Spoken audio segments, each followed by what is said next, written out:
If you're a future teacher, you might not know what I'm talking about, but if you're a current teacher, you know the pain of getting a bunch of papers stacked up in front of you, and now you have to put it into a grade book. It takes a lot of time. But on top of that, there's a lot of privacy issues you have to be aware of. What I switched to, and I got this off of another teacher, I'm not super brilliant, I just steal all my ideas. I steal everything. Was every student in my classes has a number. And when I taught middle and high school, the way it worked was there was different periods. So period 1, period 2, period 7, whatever it was. So period 1, the first person in the grade book would be 101. The second person in the grade book would be 1 because they're number 2 in my grade book. And then they know from day one, I would tell them, and they'd have to write it on their notebook, they'd put it everywhere, in their assignment, whatever it was.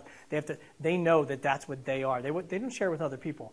But then here's what happens is, on every single assignment they turn in, there's a number up on top.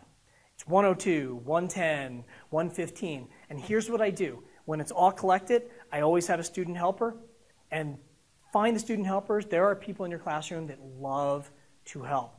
And it gets handed in. I say, hey, do me a favor. Can you put them in order? And that person will go quickly. It'll be 1 through 33.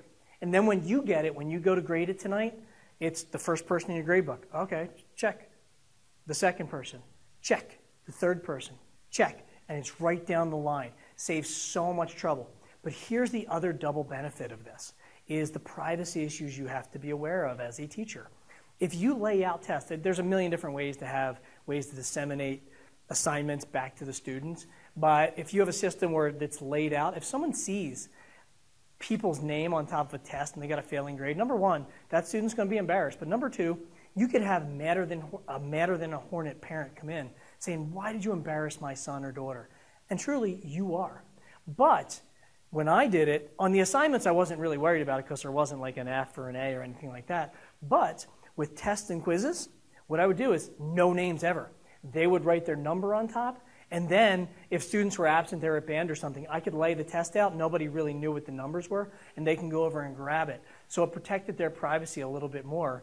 And that way, it not only helps the student, but it certainly helps you and the parent. We don't want to embarrass children. And that's a big issue these days, and it should be. So consider having a number for every single student.